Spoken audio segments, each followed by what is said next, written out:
खास मुलाकात में आपका खैर मकदम है। आज हमारे साथ बातचीत करने के लिए मौजूद हैं lieutenant governor Jammu Kashmir GC Murmu के एडवाइज़र फारूक खान साहब। फारूक साहब, सबसे पहले जो हज़म मामूल एक सवाल पूछा जाता है, आपसे भी वही सवाल पूछेंगे, किस तरह के हालात देखते हैं आज आप कश्मीर के अंदर? कश्मीर के हालात अब ऑलमोस्ट नॉर्मल हैं। सारी जो कार्रवाइयाँ लाइफ की होती हैं वो वहाँ पे बहुत अच्छी तरह से चल रही हैं। बाज़ार खुले हैं, ट्रांसपोर्ट चल रही है, स्कूल कॉलेजेस खुले हैं। अगर इस तरीके से देखा जाए तो हम नॉर्मलिटी की तरफ काफ़ी हद तक आ चुके हैं। मार्केट प्लेसेस की अगर बात करेंगे तो बहुत सारी ऐसी जगह हैं, जैसे श्रीनगर की बात करेंगे तो अभी पूरा दिन मार्केट्स खुली नहीं रहती, कुछ देर तक खुली रहती है, 3-4 घंटे बाद बंद हो जाती है। ऐसा है कि ये दुकानदारों का अपना वो सिस्टम है कि वो 4 घंटे खोलते हैं, 6 घंटे खोलते हैं, उसमें सरकार का कोई हस्तक्षेप नहीं है। लेकिन एक ट्रेडिशन सी वहाँ पे डेवलप हुई भी है कि वो पहले सुबह मार्केट खोलते हैं, फिर दोपहर के वक्त शायद खाना खाने के बाद कुछ आराम करना चाहते हैं, तो उसके बाद 4 बजे के बाद फिर वो दुकानें खोलते हैं, फिर वो शाम देर तक चलती हैं। तो उस तरीके से एक नया शायद उन्होंने इवॉल्व किया है अपना सिस्टम, जिससे हमें कोई दिक्कत नहीं है और किसी को भी कोई दिक्कत नहीं है। लोगों को भी उनकी जो ज़रूरियात की चीज़ें उन्होंने ख़रीदनी हैं वो उनको बाज़ार से मुहैया हो रही हैं। टाइमिंग उन्होंने अपना सेटल किया हुआ है।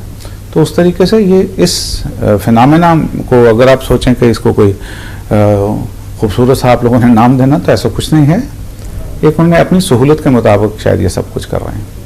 आपको लगता है कि कहीं ना कहीं एक अमल दखल ज़रूर रहा है इसमें जो OGWs, क्योंकि हमने देखा कि जब हड़ताल थी उसके बाद दुकानें खुलना शुरू हो गई, कई जगहों पर हमने देखे कि कुछ इस तरह के वाक़यात पेश आए जिसमें एक दुकानदार की मौत भी हो गई, तो उनका कोई अमल दखल है इस प्रोसेस में? देखिए, ऐसा है कि ये जो लोग हैं जिनके बारे में आपने जिक्र किया, चाहे वो सेपरेटिस्ट हैं, चाहे वो टेररिस्ट के हमदर्द हैं, OGWs हैं, ये सब के सब जो लोग हैं, अगर इनका बस चले तो कश्मीर में दरियाए झेलम में ब्लड बहना चाहिए, खून बहना चाहिए, सड़कों पर डेड बॉडीज़ पड़ी हुई होनी चाहिए, तभी शायद इनकी दुकान चलती है। पीस में इनकी दुकान नहीं चलती। पीस के ये भी खुद सबसे बड़े दुश्मन हैं और पीस ही इनको डिफीट भी देता है। तो ये जो लोग हैं इन्होंने काफ़ी कोशिश की, इनके हवारियों ने काफ़ी कोशिश की, इनके जो टेररिस्ट जो इनके कनेक्शंस थे उन्होंने भी कोशिश की, चाहे वो सेब की फ़रोख्त को रोकने के लिए था, चाहे वो लोगों को वहाँ से भगाने के लिए, चाहे ये दुकानों को बंद रखवाना या इस तरह की कोई स्कूलों को बंद रखवाना। तो इस सब के सब ने कश्मीर की पब्लिक नहीं, मैं आपको ये बताना चाहूँगा कि इसमें फोर्सेस ने डील नहीं किया उनसे पब्लिक ने खुद डील कर लिया है। और आज की डेट में वो कश्मीर की पब्लिक ने उनको बुरी तरह से शिकस्त दे दी हुई है। इसके साथ ही जुड़ा हुआ जो सवाल है वो ये है कि जो पॉलिटिकल प्रिजनर्स हैं, हमने देखा कि 3 chief minister, former chief ministers, वो मानता है एक sitting parliament member doctor Farooq Abdullah, वो भी अभी अरेस्ट हैं, कुछ लोगों को छोड़ दिया गया है। तो बाकी के जो पॉलिटिकल प्रिजनर्स हैं जिन्हें अरेस्ट किया गया है या हाउस अरेस्ट रखा गया है, कब तक ये उम्मीद है कि उनको छोड़ा जाए ताकि जो एक्टिव डेमोक्रेटिक प्रोसेस है जिसमें वो हिस्सा लेना चाहते हैं वो शुरू हो जाए? देखिए, ऐसा है कि ये एक कंटिन्यूस डायनेमिक प्रोसेस है कि हम देखते रहते हैं कि कौन से लोग छोड़ने हैं, किन लोगों को रोकना है, और इसका रेगुलर रिव्यू चलता रहता है। तो उसी रिव्यू के चलते हुए ही उनको बारी बारी छूट भी रहे हैं। वो आपने देखा पिछले दिनों कल भी कुछ लोग छूटे। तो उस तरीके से ये जो प्रोसेस है ये कोई एट रैंडम नहीं किया जा रहा कि बस आज हमारा मूड आ जाएगा, अच्छा जी मिस्टर ए को बाहर भेज दो, मिस्टर बी को अंदर ले लो, ऐसा कुछ भी नहीं है। हर एक डेटन्यू के बारे में पूरा रिव्यू लिया जाता है और फिर उन्हें रिलीज़ किया जाता है, और कई मरतबा कुछ लोगों को पकड़ा भी जाता है इसी तरीके से। इस तरीके से चलते हुए जैसे आप कह रहे हैं कि इनको छोड़ना कब तक मुमकिन होगा, और ताकि ये पॉलिटिकल एक्टिविटी वहाँ पर चले, तो पॉलिटिकल एक्टिविटी इन 20-25 या 50 या 100 लोग जो अंदर हैं इनकी वजह से नहीं रुकी हुई है। इन हर एक पार्टी जिनका आपने जिक्र किया उनके मैक्सिमम सीनियर लीडर्स बाहर हैं तो नोबडी स्टॉपिंग देम, कोई उनको रोक नहीं रहा कि वो अपनी सियासी जो सरगर्मियां हैं वो करें। हमारा सिर्फ इतना ही है एडमिनिस्ट्रेशन का कि उनकी सरगर्मी ऐसी नहीं होनी चाहिए जिससे जो इसका वादी का, ख़ास तौर पर कश्मीर वादी का जो वातावरण है वो ख़राब हो। उसमें जो इस वक्त पीस वहाँ पे मेंटेन किया हुआ, उसमें किसी जगह पे भी डिस्टर्बेंसेस हो। हमारी तरफ से सिर्फ इतनी सी ही उनके ऊपर जो एक वो समझ लीजिए पाबंदी है, लेकिन पाबंदी ये नहीं है कि आप जाकर अपना पॉलिटिकल काम ना कीजिए। आप बड़े आराम से करते हैं और करते भी हैं। अक्सर उनकी मीटिंग्स की और ये वो सबकी वहाँ पे रिपोर्टिंग हो रही है, वो प्रेस से भी बात कर रहे हैं। तो उस तरीके से उन्हें किसी जगह पे कोई रुकावट नहीं है किसी किस्म की भी पॉलिटिकल एक्टिविटी करने से। एक और जो बड़ा मसला जो आम लोगों को भी दरपेश है वो है इंटरनेट का। कश्मीर वैली के अंदर हम देखेंगे तो हमारी जो रिपोर्ट हमने अभी की थी, जो बिजनेसमैन है या स्टूडेंट्स हैं, कश्मीर वैली के अंदर अभी ब्रॉडबैंड सर्विसेज भी बहाल नहीं हो पाई हैं। तो क्या हम तवक्को रखें कि कब तक इंटरनेट सर्विसेज जो हैं वो बहाल हो जाएंगी, ताकि जो बिजनेस कम्युनिटी है या जो स्टूडेंट्स हैं, कम से कम पहले वो जो ब्रॉडबैंड सर्विस है वो कश्मीर में शुरू की जाए? देखिए, आपको ये मानना पड़ेगा कि इंटरनेट के बंद होने की वजह से वो लोग जो इंटरनेट के डिफरेंट प्लेटफॉर्म्स का, ख़ासतौर पर सोशल मीडिया के जितने भी प्लेटफॉर्म्स थे, उनको वो बहुत गलत तरीके से इस्तेमाल करते थे, जिससे कई मरतबा कश्मीर में बहुत ज़्यादा वायलेंस भी हुई। और इस दफ़ा चूँकि ये कॉन्स्टेंटली बंद रखा गया और किसी किस्म के भी सोशल मीडिया के प्लेटफॉर्म को इस्तेमाल नहीं करने दिया गया, उसकी वजह, वो भी एक बड़ी वजह है कश्मीर में पीस की मेंटेनेंस के ऊपर और हालात के वापस आने के ऊपर।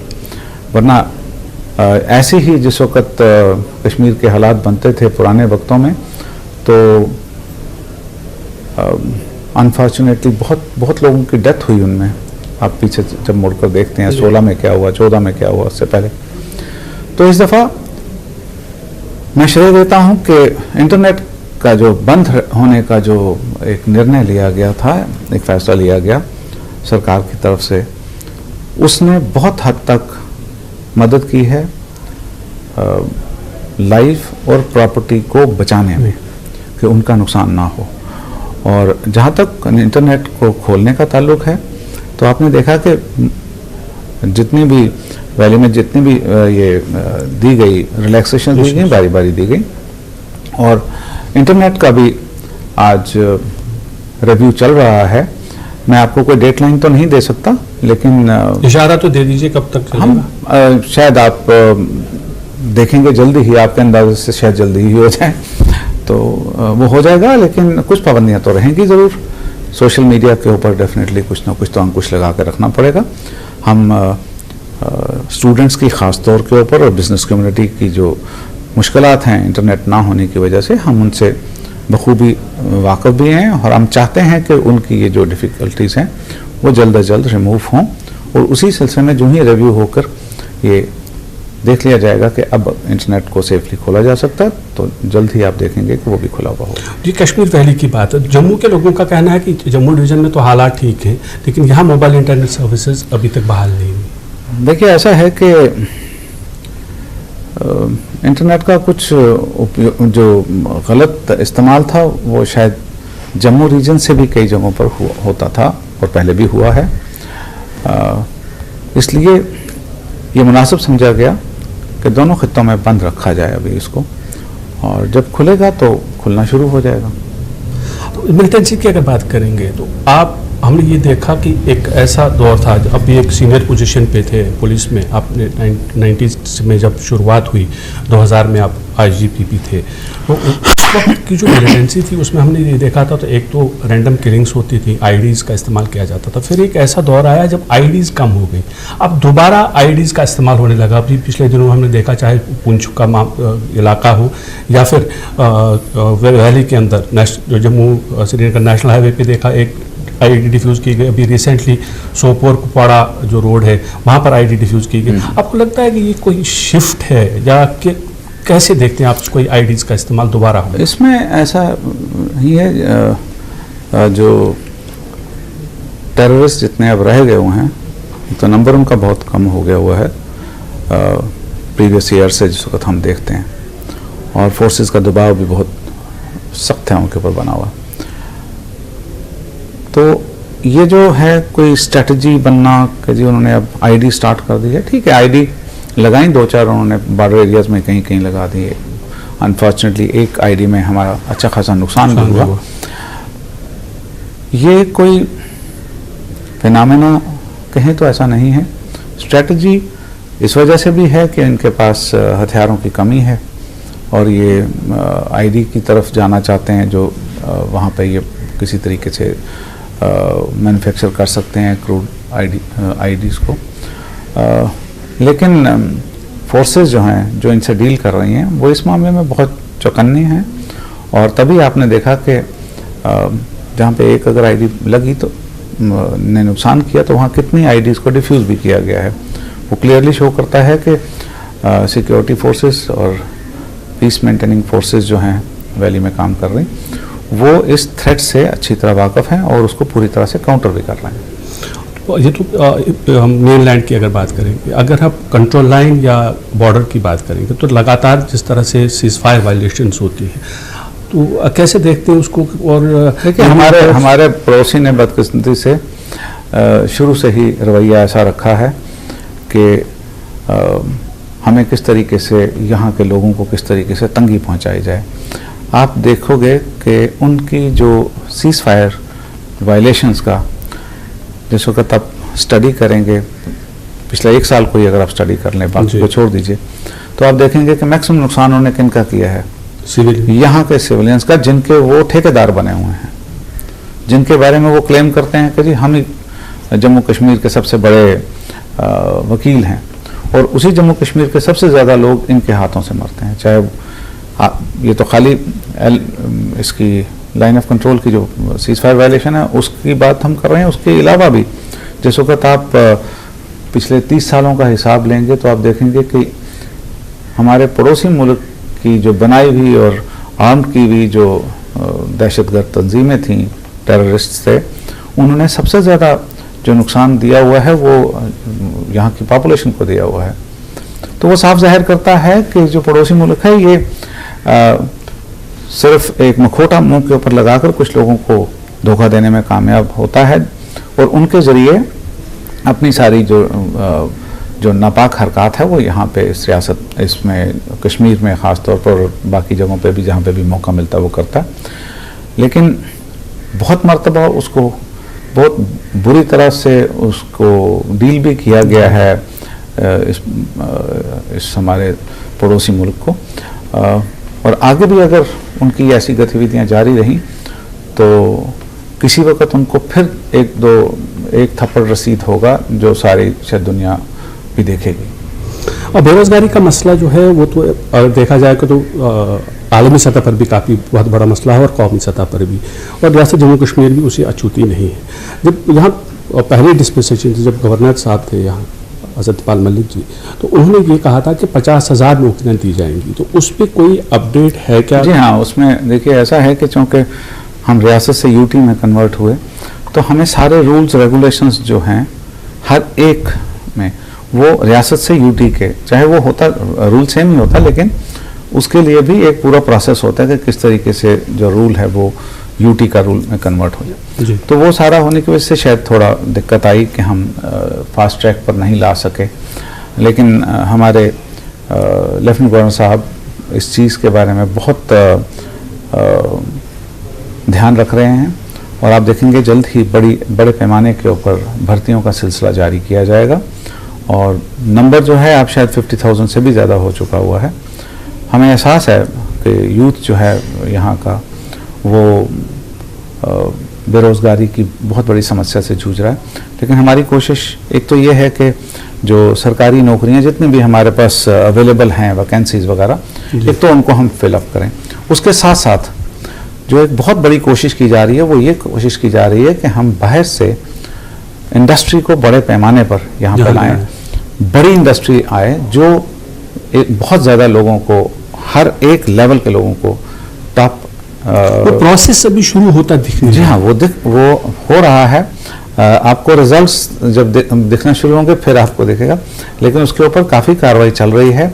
जो इन्वेस्टर्स मीट का भी हमने जो एक वो किया हुआ है प्लान है, वो इसी सिलसिले की एक कड़ी है और जल्दी वो इन्वेस्टर्स मीट भी होगी।